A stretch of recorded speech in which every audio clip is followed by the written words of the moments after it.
12:45 මේ ශ්‍රී ලංකා ගුවන්විදුලි සංස්ථාවයි. මෙන්න ප්‍රවෘත්ති. සංස්කරණය ඉනුකාබ්‍රෝහය. ප්‍රකාශය බද්‍රජිත් සෞම්‍ය. බස්නාහිර පළාතේ ජ්‍යෙෂ්ඨ පුරවැසියන්ට රෝහල් 45කදී කොවිඩ් එන්නත. දුම්රිය වර්ජනීය අවසන්. ලබන මාස සිට ජනතාවට සහන මිලට පොල් තෙල්. ලංකා සීනි සමාගමේ සීනි කිලෝවක් රුපියල් 115ට සතොසෙන්. ශ්‍රී ලංකා ගුවන්විදුලි සංස්ථාවේ සභාපති ලෙස ජ්‍යෙෂ්ඨ මාධ්‍යවේදී හඩ්සන් සමරසිංහ මහතා වැඩබාර ගනී. ජපානය සහ ශ්‍රී ලංකාව අතර ව්‍යාපාර ක්ෂේත්‍රයේ අංශ ගණනාවක් ඔස්සේ සාකච්ඡා. ඇෆ්ගනිස්තානය යලි සිවිල් යුද්ධයකට යොමුවීමේ අවදානමක. යුපුන් අබේකෝන්ට සහ නිලානි රත්නායකට ඔලිම්පික් වරම්. බස්නාහිර පළාතේ වයස අවුරුදු 60ට වැඩි ජ්‍යෙෂ්ඨ පුරවැසියන්ට රෝහල් 45කදී කොවිඩ් මර්ධන එන්නත ලබා දීම දැන් සිදුවේ. මේ නිසා ඇතැම් රෝහල් ආශ්‍රිතව අද පෙරවරුවේ සිට දිගු පෝලිම් දක්නට ලැබුණි. වයස අවුරුදු 60ට වැඩි ඕනෑම අයෙකුට ළඟම පිහිටි රෝහලට ගොස් මෙම එන්නත ලබාගත හැකිය. සයිනෝෆාම් එන්නත මෙහිදී ලබා දෙයි. කොළඹ, කළුතර සහ ගම්පහ දිස්ත්‍රික්කවල තෝරාගත් රෝහල්වල මෙම වැඩසටහන් ක්‍රියාත්මකයි. අද පෙරවරුවේ ආරම්භ කළ දුම්රිය වර්ජනය අත්හිටු වූ බව දුම්රිය එන්ජින් රේදුරන්ගේ සංගමය සඳහන් කරයි. ප්‍රවාහන අමාත්‍යාංශයේදී විශේෂ ඇමතිවරයා සමග පැවති සාකච්ඡාවෙන් පසුව එම තීරණය ගෙන තිබේ. දුම්රිය ප්‍රවේශ පත්‍ර විද්‍යුත් ක්‍රමයකට නිකුත් කිරීමට අදාළ ව්‍යාපෘතියක් විදේශ සමාගමකට ලබා දීමට විරෝධය පළ කරමින් එම වෘත්තීය සමිති ක්‍රියාමාර්ගය ආරම්භ කර තිබුණි. මෙම වැඩ වර්ජනයේ හේතුවෙන් ඇතැම් දුම්රිය අතරමඟ නවතා දැමීම නිසා ජනතාවටද අද පෙරවරුවේ දැඩි අපහසුතා පැන නැගුණි. වසවිසින් තොර ගුණාත්මක භාවයෙන් ඉහළ පොල් තෙල් මෙරට දීම නිපදවා ලබන මාස අවසන් වීමට පෙර ජනතාවට සහන මිලට ලබා ගැනීම සඳහා වෙළඳපොළට නිකුත් කරන බව ඇමති විමල් වීරවංශ මහතා කියයි. කර්මාන්ත අමාත්‍යාංශය යටතේ ඇති BCC ලංකා සමාගමේ මැදිහත් වීමෙන් මෙම කඩිනම් වැඩපිළිවෙල ක්‍රියාත්මක කර ඇත. එහි ප්‍රගතිය විමසා බැලීමේ සාකච්ඡාවක් ඇමතිවරයාගේ ප්‍රධානත්වයෙන් ඊයේ පැවැත්වුණි. දේශීය පොල් තෙල් නිෂ්පාදකයන් මුහුණ දී සිටින අමුද්‍රව්‍ය හිඟයටද පිළියම් යෙදේ. ඒ අනුව උසස් කැබිලි පොල් ආනයනය කර නිසි ක්‍රමවේදයකට නිෂ්පාදකයන්ට බෙදා දීමට නියමිතයි. දැනට වෙළඳපොලේ පවතින මිල ගණන්වලට වඩා ඉතා අඩු මිලකට මෙම පොල් තෙල් බෙදා හැරිය හැකි බව ඒ සඳහා එක්ව සිටින දේශීය පොල් තෙල් නිෂ්පාදකයෝ පැවසූහ. පිළිකාකාරක නොමැති තත්ත්ව පරීක්ෂාවෙන් ඉතා උසස් පොල් තෙල් මෙහිදී පාරිභෝගිකයාට ලබා දෙනු ඇත. සීනි ආනයනය සඳහා ලබා දී තිබූ බලපත්‍ර తాවකාලිකව අත්හිටුවීම හේතුවෙන් මෙරට සීනි හිඟයක් කිසිසේත් ඇති නොවන බව රාජ්‍ය අමාත්‍ය ජානක වක්කුඹුර මහතා පවසයි. සීනි ආනයනය කිරීමේදී ඉවත් කළ බද්ධ හේතුවෙන් අවශ්‍ය ප්‍රමාණයට වඩා සීනි ආනයනය කර තිබේ. එහෙත් එහි වාසිය ජනතාවට නොලැබීම හේතුවෙන් සීනි ආනයනය කිරීමේ බලපත්‍ර తాවකාලිකව අත්හිටුවීමට රජයට සිදුවිය.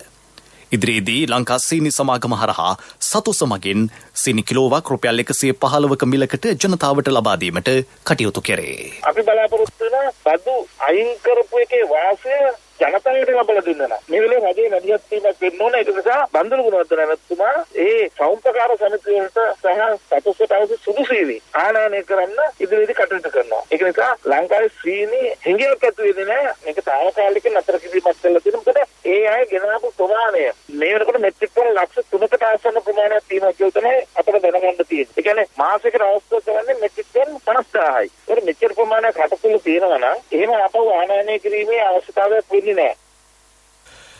ශ්‍රී ලංකා ගුවන්විදුලි සංස්ථාවේ උන්නතිය වෙනුවෙන් තමා කැපවන බව ජ්‍යෙෂ්ඨ මාධ්‍යවේදී හඩ්සන් සමරසිංහ මහතා පවසයි.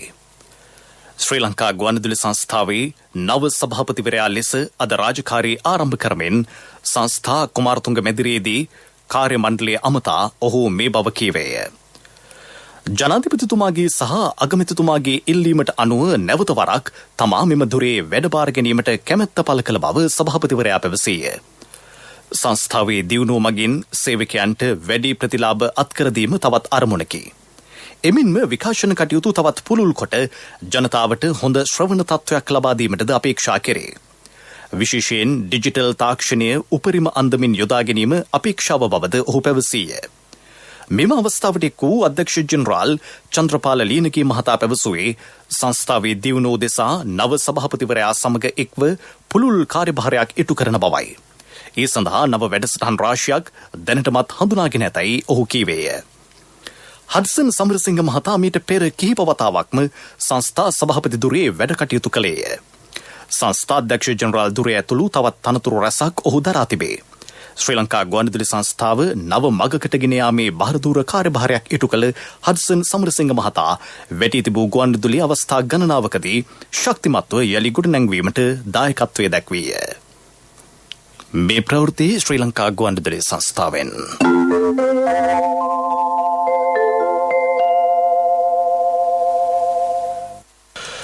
තොරතුරු හා සංනිවේදන තාක්ෂණය අධ්‍යාපනය ඇඟලුම් ආහාර ඇතුළු විවිධ අංශ සමග ජපානයේ සහයෝගීතාව වර්ධනය කරගැනීමේ අරමුණෙන් ශ්‍රී ලංකාව සාකච්ඡා පවත්වයි. එම සාකච්ඡා ඔන්ලයින් තාක්ෂණය ඔස්සේ පසුගියදා පැවැත්වින. ජපානයේ ශ්‍රී ලංකා තානාපති කාර්යාලය එරටට සිදු කරන අපනයන සහ ශ්‍රී ලංකාවේ ආයෝජනය ඉහළ නැංවීම සඳහා පැවති මෙම සාකච්ඡාවට ජපාන ආයෝජකයෝ 220කට වැඩි පිරිසක් සහභාගී වූහ. ශ්‍රී ලංකා ආයෝජන සංසදය රටට විශේෂිත සැසිය ඇතුළු මාර්ගගත ප්‍රවර්ධන වැඩසටහන් 3ක් මීට ඇතුළත් විය. ජපාන ශ්‍රී ලංකා අත්‍යන්න කුටියට සහභාගී වීම සඳහා මෘදුකාංග, ඖෂධ, කෘෂිකාර්මික හා නිෂ්පාදන ඇතුළු අංශ ගණනාවක ආයෝජකයන් එක්වීම විශේෂත්වයකි. මෙම අවස්ථාවට ශ්‍රී ලංකාවේ ඉහළ පෙළේ නිලධාරියෝ පිරිසක් සහභාගී වූහ. රසායනික පොහොර භාවිතයෙන් තොර පරිසර හිතකාමී කෘෂිකර්මය ඉදිරියට ගෙන යාමේදී ගැටලු මතුවද කාලයක් ගතවීමත් සමග එහි ඵලදායීතාව ජනතාවට භුක්ති විඳීමට හැකිවනු ඇතැයි ජාතික පොහොර ලේකම් කාර්යාලයේ අධ්‍යක්ෂ රොෂාන් ජයසූරිය මහතා පවසයි. රසායනික පොහොර දීර්ඝකාලීනව භාවිත කිරීම හේතුවෙන් යම් යම් සෞඛ්‍ය ගැටලු මතුවී තිබේ. පරිසර පද්ධතියටද එමගින් හානි සිදු වී ඇත. මෙම අවදානමින් අත්මිදීමට කෘෂිකර්ම අමාත්‍යාංශය, පරිසර අමාත්‍යාංශය, ගොවිජන මධ්‍යස්ථාන එක්ව ගොවීන් දැනුවත් කිරීමේ වැඩසටහන් ක්‍රියාත්මක කර තිබේ. රසායනික පොහොර භාවිතය තහනම් කිරීමත් සමග රසායනික පොහොර නිෂ්පාදකින්ගේ විශාල පිබිදීමක් දක්නට ලැබේ.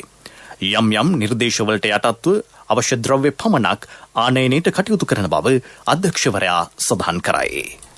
අපි දුන්නේ මේ වන විට රසායනික පොහොර භාවිතයේදී යූරියා, TSP, MOP කියන ප්‍රධාන වශයෙන්ම මේ පොහොර වර්ග තුන. මෙතනදී අපි කාබනික පොහොර ගොවීන්ට නිකුත් කරද්දී අපි ඔවුන්ට දියර පොහොරක්, කොම්පෝස්ට් හෝ ඝන පොහොරක්, ඊට අමතරව ජෛව පොහොර යම් ප්‍රමාණයක්. මේ සියලුම දේවල් වලින් කරන්නේ ජෛව පොහොර වලින් අපේ පස්සේ සාරවත්භාවය වැඩි කරලා ශුද්ධ ජීවීන්ගේ ක්‍රියාකාරීත්වය වැඩි කරලා ශාකයට පොහොර උරා ගැනීමේ හැකියාව වැඩි කරන එකයි. මේක ටෝටල් පැකේජ් එකක් විදිහට තමයි ගොවීන්ට ඉදිරිපත් වෙන්නේ.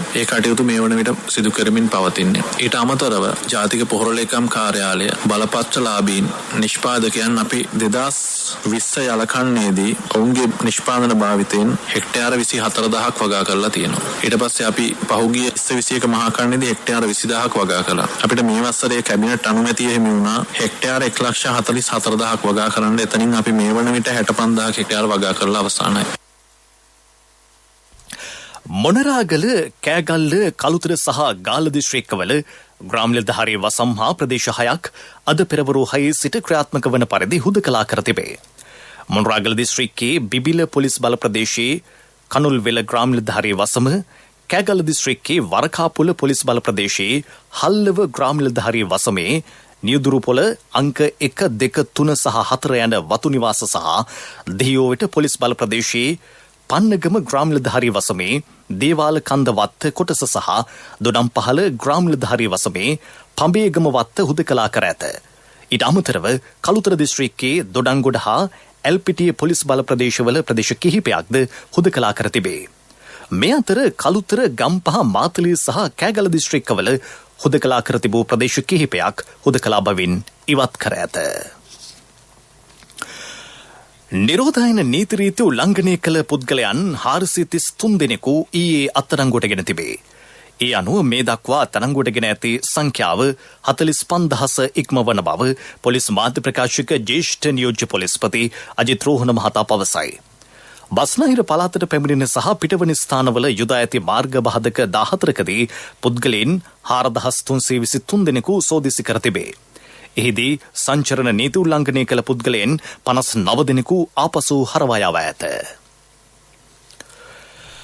එක්ස්ප්‍රස් පර්ල් නෞකාව සමග මුහුදුබත් වූ ඇතැම් බහලුම්වල අඩංගු ද්‍රව්‍ය මොනවාදැයි මෙතෙක් හඳුනාගෙන නැතැයි සමුද්‍රයේ පරිසර ආරක්ෂණ අධිකාරියේ සභාපති දර්ශනී ලහඳපුර මහත්මිය පවසයි. නෞකාවේ තිබූ ප්ලාස්ටික් වලින් ගොඩගසා ඇති ප්‍රමාණය නිල වශයෙන් සඳහන් කළ නොහැක. නෞකාව ගිනිගැනීමේදී ඇතැම් ප්ලාස්ටික් ගිනිගෙන විනාශ වී තිබේ. ඇතැම් ඒවා විවිධ විපර්යාසවලට ලක් වී තිබේ. මුහුදු වෙරළට ගොඩ ගැසූ ප්ලාස්ටික් වලින් සිට 75කට වඩා වැඩි ප්‍රමාණයක් ඉවත් කර ඇත. ඉන්දියාවෙන් පැමිණි නිරීක්ෂණ කණ්ඩායම කන්ටේනර ඇති ස්ථාන නිරීක්ෂණය කළද ඒවා ඇතුළත නිරීක්ෂණය නොකරන බව ඇය සඳහන් කරයි.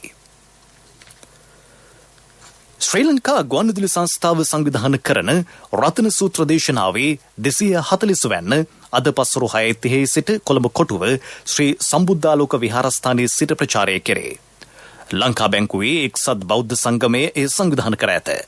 මේ සම්බන්ධයෙන් අදහස් දක්වන කොටුව ශ්‍රී සම්බුද්ධාලෝක විහාරස්ථානයේ විහාරාධිපති පූජ්‍ය ඉත්තදෙමළියේ ඉන්දසර ස්වාමින් වහන්සේ එදා බුදුරජාණන් වහන්සේ මහා කරුණාවෙන් දේශනා කර වදාළ රතන සූත්‍ර දේශනාව බුදු ගුණ සත්‍යක්‍රියාව ධර්ම රත්නයේ ගුණයන් පිළිබඳව සත්‍යක්‍රියාව ආර්ය මහා සංඝ රත්නයේ ගුණයන් පිළිබඳව සත්‍යක්‍රියාව සිහි ගන්වමින් අපි බොහෝම ගෞරවයෙන් යුක්තව රතන සූත්‍රයේ දේශනාව කොළඹ කොටුව ශ්‍රී සම්බුද්ධාලෝක විහාරස්ථානයේ සජ්ජායනය කරනවා. මේ පිරිත් දේශනාව ශ්‍රී ලංකා ගුවන්විදුලි සංස්ථාව මගින් විසුරුවා හරිනවා. විශේෂයෙන් මේ මුළු මහත් ශ්‍රී ලංකාවේ ජනතාවටත් ලෝකවාසී ජනතාවටත් සෙත් පතලා ඒ සියලුම දෙනාට නිරෝගී සම්පන්නිය ආයුරාෝග්‍ය ආදී සම්පත්තිය චිරජීවනය ප්‍රාර්ථනා කරමු. මේ රටෙන් ලෝකෙන් කොවිඩ් වසංගතය තුරන් වේවා හැමදෙනම ආරක්ෂා වේවා කියලා අපි බොහෝම ශ්‍රද්ධාවෙන් යුක්තව සජ්ජායනය කරලා ඒ සමග ආශිර්වාද පළ කරන්නට අප සමග සම්බන්ධ වන ලෙස මා ඉතාමත්ම කරුණාවෙන් ඔබ හැමදෙනාගෙන්ම ඉල්ලා සිටිනවා. මීළඟට ප්‍රමුඛ පුවත. ප්‍රමුඛ පුවත ඔබ වෙත ගෙනෙන්නේ සෑම ගෙදරකම සිටිය යුතු වෙද මහත්මයා සිද්ධාලේප. ප්‍රමිති සහතිකයේ නොමැති මුව ආවරණ වෙළඳපොලේ නිවත් කිරීමට ක්‍රියා කරන බව පාරිභෝගික කටයුතු පිළිබඳ අධිකාරියේ සභාපති විශ්‍රාමික මේජර් ජෙනරාල් ශාන්ත දිසානායක මහතා පවසයි. මේ වන විට වෙළඳපොලේ ප්‍රමිතියෙන් තොර මුව ආවරණ අලෙවි කරන බවට තොරතුරු ලැබී තිබේ. මුව ආවරණ සඳහා ප්‍රමිති සහතිකය අනිවාර්ය කර ඇත. ප්‍රමිතියෙන් තොර මුව ආවරණ අලෙවි කරන වෙළඳුන්ට එරෙහිව පාරිභෝගික පනත යටතේ නෛතික ක්‍රියාමාර්ග ගන්නා බව හෙතෙම සඳහන් කරයි. ප්‍රමුඛ පුවත ඔබ වෙත ගෙන ආවේ සෑම ගෙදරකම සිටිය යුතු වෙද මහත්මයා සිද්ධාලේප. සත්‍ය හඬ අවධානය පිණිසයි. අවිස්සාවේල්ල සීතාවකපුර නගර සභා බල ප්‍රදේශයේ අඩු ආදායම්ලාභී පවුලකට කලක සිට ලබා දෙන රුපියල් 500 මාසික දීමනාව ලබා ගැනීමට පැමිණීමේදී දුෂ්කරතා රැසකට මුහුණ දීමට සිදු වී ඇතැයි එම ජනතාව පවසති. මේ සඳහා අත්සන ලබා දීමට එක් දිනක්ද භාණ්ඩ ලබා ගැනීම සඳහා තවත් දිනක්ද පැමිණීමට ඔවුන්ට සිදු වී තිබේ. මේ සඳහා බස් ගාස්තු හෝ ත්‍රිරෝද රථවලට ගාස්තු ගෙවීමට ඔවුන්ට සිදුවේ. මෙම දීමනාව දිනක් තුලදී ලබා දෙන ලෙස ඔහු අදාළ බලධාරීන්ගෙන් ඉල්ලා සිටිති. සීතාවකපුර නගර සභාවේ සභාපතිතුමනි, මේ ඔබේ අවධානයටයි. විදෙස් පුවත්.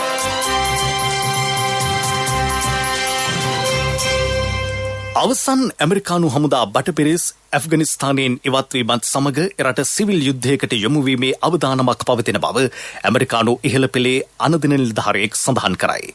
ඉරටින් ඇමරිකානු බටපිරිස් ඉවත්ව යාම ආරම්භ වූ දා සිට තලිබාන් සටන්කාමින් විවිධ ප්‍රදේශ අත්පත් කර ගැනීමට ක්‍රියා කරමින් සිටී. මේ හේතුවෙන් දෙපාර්ශ්වය අතර ගැටුම් උත්සන්න වී තිබේ. ඇෆ්ගනිස්තානයේ සිටින සියලුම ඇමරිකානු බටපිරිස් සැප්තැම්බර් 11 වනදා සිට ඉවත් වනු ඇතැයි අපේක්ෂා කෙරේ. ඇමරිකානු හමුදාවේ අනදින නිලධාරී ස්කොට් මිලර් සඳහන් කළේ ජාත්‍යන්තර හමුදා ඉවත්ව යාමෙන් පසු එරට නායකත්වයට එක්සේසත් වීමට නොහැකි වූහොත් දුෂ්කර කාලයකට මුහුණ දීමට සිදුවනු ඇති බවයි. කැනඩාවට බලපෑ ඇති අධික උෂ්ණත්වයෙන් පුද්ගලයන් 70කට වැඩි පිරිසක් මිය ගොස් තිබේ. ඉන් බහුතරයේ වැඩිහිටියන් බව එරට මාධ්‍ය වාර්තා කරයි. කැනඩාවෙන් ඊයේ සෙල්සියස් අංශක 49.5 උෂ්ණත්වයක් තුන්වන දිනටත් වාර්තා විය. මෙම සතියට පෙර එරට උෂ්ණත්වය කිසිදු අවස්ථාවක සෙල්සියස් අංශක 45 ඉක්මවා නොතිබින. ඉදිරි පෙළ සෞඛ්‍ය කාර්ය මණ්ඩල සඳහා COVID-19 එන්නත් ලබා දීමේ අවසන් දිනය ලබන මාස 14 වෙනිදා ලෙස සිම්බාබ්වේ රජය ප්‍රකාශයට පත් කර තිබේ. මෙම දිනයට කොවිඩ් එන්නත් ලබා නොගත් සෞඛ්‍ය සේවකයන්ට COVID-19 රක්ෂණ හිමිකම හිමි නොවන බව එරට තොරතුරු අමාත්‍යවරයා දැනුම් දී ඇත. පිරසර සංවර්ධනයක පුවත් සම්පින්ඩනය සංවර්ධන පුවත්.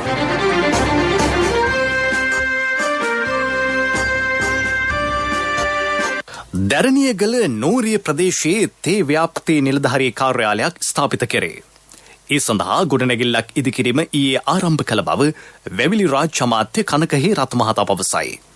මේ වසර අවසන් වීමට පෙර මෙහි ඉදිකිරීම අවසන් කිරීමට නියමිතයි. නූරිය ප්‍රදේශයේ හෙක්ටයාර 1000ක පමණ තේ වගා කරන 2000ක් පමණ වූ කුඩා තේවතු හිමියන්ට මෙමගින් සිත සැලසේ. පාංශු සංරක්ෂණය, කාබනික පොහොර නිෂ්පාදනය හා භාවිතය ඇතුළු තාක්ෂණික උපදෙස් මෙම කාර්යාලයෙන් ලබා දීමට කටයුතු යොදා ඇත. ක්‍රීඩා පුවත්. ජපානයේ පැවැත්වීමට නියමිත ඔලිම්පික් තරඟාවලිය සඳහා තවත් ශ්‍රී ලාංකිකයින් 2 දෙනෙකුට අවස්ථාව ලැබී තිබේ. ඒ අනුව නිලානි රත්නායක සහ යුපුන් අබේකෝන්ට එම අවස්ථාව හිමි වී ඇත. යුපුන් අබේකෝන් මීටර සී ඉසව්ව සඳහාත් නිලානි රත්නායක මීටර 3000 බාධක දිවීමේ ඉසව්වටත් තරඟ වදිනු ඇත. කෙටිදුර ධාවන ශූරී මේධානී ජයමාන්න ලෝක කනිෂ්ඨ මල්ල ක්‍රීඩා ශූරතාවයට සුදුසුකම් ලබයි. ඉන්දියාවේ පටියානාහි පැවති අන්තර් ප්‍රාන්ත මල්ල ක්‍රීඩා උළෙලේදී මීටර 290 තත්පර 24.08කින් අවසන් කර රිදී පදක්කම දිනා ගැනීමට ඇය සමත් වූවාය. 19 හැවිරිදි මේදානි ජයමාන්න ඔලිම්පික් ක්‍රීඩා පදක්කම්ලාභී සුසන්තිකා ජයසිංහ මහත්මියගේ ඥාති දිනියක්ද වෙයි. ඉන්දියේ අන්තර් ප්‍රාන්ත මලල ක්‍රීඩා ශූරතාවලියේ අවසන් දිනයේ වූ ඊයේ රිදී පදක්කම් 3ක් සහ ලෝකඩ පදක්කම් 2ක් හදිනා ගනිමින් තරඟාවලිය අවසන් කිරීමට ශ්‍රී ලංකා ක්‍රීඩක ක්‍රීඩිකාවෝ සමත් වූහ. එංගලන්තයේදී විනය කඩ කළ ශ්‍රී ලංකා ක්‍රිකට් ක්‍රීඩකයන් තිදෙනාට දඬුවම් ලබා දීම විනය පරීක්ෂණයකින් පසුව සිදු කිරීමට ශ්‍රී ලංකා ක්‍රිකට් ආයතනය බලාපොරොත්තු වෙයි. ඔවුන්ට දැනෙන දඬුවමක් ලබා දීම අපේක්ෂාවයි. තරඟ තහනමකට අමතරව මුදලින්ද දඩනීම කිරීමට ඉඩ පවතී. ඇතැම් විට ඒ රුපියල් ලක්ෂ 50 ඉක්ම වනු ඇත.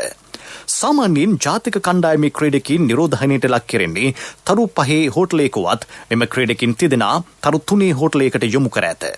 මේ අතර ඊයේ තරඟයට ධනංජය ද සිල්වා සහ උදාර ප්‍රනාන්දු එක් කර නොගැනීම පිළිබඳව බොහෝ දෙනාගේ කතාබහට ලක් විය. තුවාල ලබා සිටින ධනංජය ද සිල්වා ඉදිරි එක්දින තරඟ 2ද අහිමි වන තත්ත්වයක් ඇතැයි වාර්තා වේ. ව්‍යාපාරික පුවත් ඔබ වෙත ගෙන එන්නේ NSB ගෞරව ප්‍රශංසා. ඔබේ මුදලට සුරක්ෂිතම ස්ථානය ජාතික ඉතිරි කිරීමේ බැංකුව. කොවිඩ් හේතුවෙන් දැඩි දුෂ්කරතාවලට මුහුණ දී සිටින ජනතාවට වේලි ආහාර ලබා දීම සඳහා DFCC බැංකුව ඩිජිටල් දන්සැලක් ක්‍රියාවට නැංවෙනි. සති 3ක් වැනි කෙටි කාලයකදී බැංකුවේ ගනුදෙනුකරුවන් කාර්ය මණ්ඩලය සහ පරිත්‍යාගශීලීන්ගේ දායකත්වයෙන් රුපියල් මිලියනයකට අධික මුදලක් මෙම වැඩසටහනට රැස් කර ගැනීමට හැකි විය. මේ අතේ දිවෙන පුරා DFCC බැංකු ශාඛා 139ක ආශ්‍රිත ප්‍රදේශවල දුෂ්කරතාවයට පත්ව සිටි ජනතාවට වියලි ආහාර බෙදා දුන් බව එම බැංකුවේ ප්‍රධාන විධායක නිලධාරී ලක්ෂ්මන් සිල්වා මහතා පවසයි. ව්‍යාපාරික පුවත් ඔබ වෙත ගෙන ආවේ රට වෙනුවෙන් විශිෂ්ට සේවයක් සිදු කළ ජ්‍යෙෂ්ඨ පුරවැසියන් වූ ඔබට පිදෙන උත්තමාචාරයක් ලෙස ජාතික ඉතිරි කිරීමේ බැංකුව NSB ගෞරව ප්‍රශංසා හඳුන්වා දුන්නා. දැන් NSB ගෞරව ප්‍රශංසා සමගින් 6.75ක අවම පොලියක් යටතේ මිලියන 5ක් දක්වා ණය මුදලක් පැය දෙකකින් ලබා ගන්න. විශ්‍රාමික රාජ්‍ය සේවක ඔබට වයස අවුරුදු 75 දක්වා ගෙවීමේ පහසුකම්ද සහිතයි. ග්‍රිබ් වාර්තා අනවශ්‍යයි. NSB ගෞරව ප්‍රශංසා ඔබේ මුදලට සුරක්ෂිතම ස්ථානය. ජාතික ඉතිරි කිරීමේ බැංකුව. ආර්ථික පුවත් ආවරණය යුතුයකම් වගකීම් එක්ක සල්ලි ඉතුරු කරන්න ලේසි නෑ. ඔබේ ස්ථාවර තැන්පතට ආකර්ෂණීය පොලියක් හා ආරක්ෂාවක් දෙන්න අපි පොරොන්දු වෙන්නේ ඒකයි. LOLC Finance ස්ථාවර තැන්පතු ඉතිරිය උතුරන්න. 2001 දෙසැම්බර් 13 වෙනි දින නීතිගත කරන ලද LOLC Finance PLC ICRA Lanka limited වෙතින් SLA ස්ථාවර ශ්‍රේණිය ලබා ඇත. 2011 අංක 42 දරන මුදල් ව්‍යාපාර පනත යටතේ ශ්‍රී ලංකා මහ බැංකුවේ මුදල් මණ්ඩලය වෙතින් බලපත්‍රලාභී මුදල් සමාගමකි. හරිත රටක් වසවිස නැති හෙටක් යනුවෙන් කාබනික කෘෂිකර්මාන්තයේ ගොඩනගන ශ්‍රී ලංකා රජයේ වැඩපිළිවෙලට ලෝක ආහාර සංවිධානයේ සහාය ලබා දෙන බව එහි ශ්‍රී ලංකා නව නිත්‍ය නියෝජිත විමලේන්ද්‍ර ශරන් මහතා පවසයි. කෘෂිකර්ම අමාත්‍යාංශයේදී ඇමති මහින්දානන්ද අලුත්ගමගේ මහතා හමු අවස්ථාවේදී ඔහු මේ බව සඳහන් කළේය. මේ සම්බන්ධයෙන් අදහස් දැක්වූ ඇමති මහින්දානන්ද අලුත්ගමගේ මහතා පැවසුවේ රසායනික පොහොර හා කෘෂි රසායනික මුළුමනින්ම තහනම් කිරීමට රජයගත් තීන්දුවට ලෝක ආහාර සංවිධානයේ ප්‍රසාදය පළ වූ බවයි. මේ සඳහා අවශ්‍ය මුල්‍ය ප්‍රතිපාදන මෙන්ම කාබනික වගාව පිළිබඳ පුහුණු වැඩසටහන් සඳහා ප්‍රතිපාදන ලබා දීමට ලෝක ආහාර සංවිධානය සූදානම් සිටී.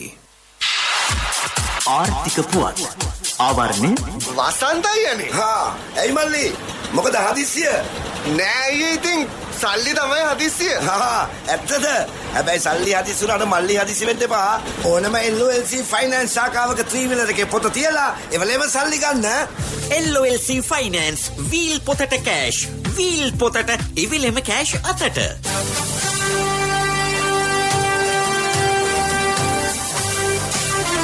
කාලගුණ වාර්තාව ඔබ වෙත ගෙන එන්නේ සයුරු දීවර කාලගුණ තොරතුරු සේවාව.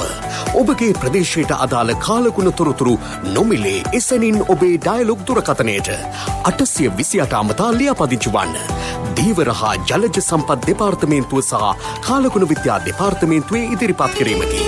සයුරු සමග සොරැකීම. බස්නාහිර සබරගමු සහ වයඹ පළාත්වලත් ගාල්ල මාතර මහනුවර සහ නුවරඑළිය දිස්ත්‍රික්කවලත් විටින් විට වැසි ඇති විය හැකි බව කාලගුණ විද්‍යා දෙපාර්තමේන්තුව කියයි. ඌව සහ නැගෙනහිර පළාත්වලත් මුලතිව් දිස්ත්‍රික්කයේත් රාත්‍රී කාලයේදී වැසි ඇති වෙයි.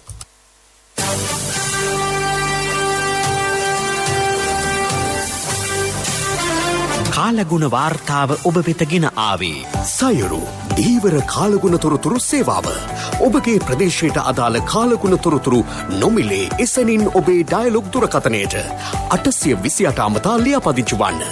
දීවර හා ජලජ සම්පත් දෙපාර්තමේන්තුව සහ කාලගුණ විද්‍යා දෙපාර්තමේන්තුවේ ඉදිරිපත් කිරීමකි. සයුරු සමග සොරැකීම.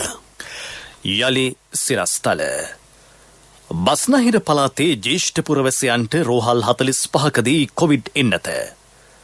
දුම්රිය වර්ජනය අවසන්. ලබන මස සිට ජනතාවට සහන මිලට පොල් තෙල්.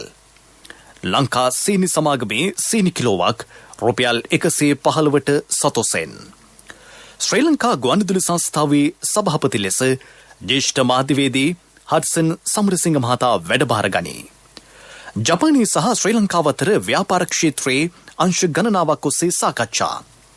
ඇෆ්ගනිස්තානයේ යලි සිවිල් යුද්ධයකට යොමු වීමේ අවදානමක. යුපුන් අබේකෝන්ට සහ නිලානී රත්නායකට ඔලිම්පික් වරම්. අපගේ මෙම ප්‍රවෘත්ති ප්‍රකාශය www.slbc.lk වෙබ් අඩවිය ඔස්සේද සමන් දිය හැකියි. දිවා ප්‍රවෘත්තීන් සමාප්තයි. මීළඟ ප්‍රධාන ප්‍රවෘත්ති ප්‍රකාශය සවස 6ට බලාපොරොත්තු වන්න.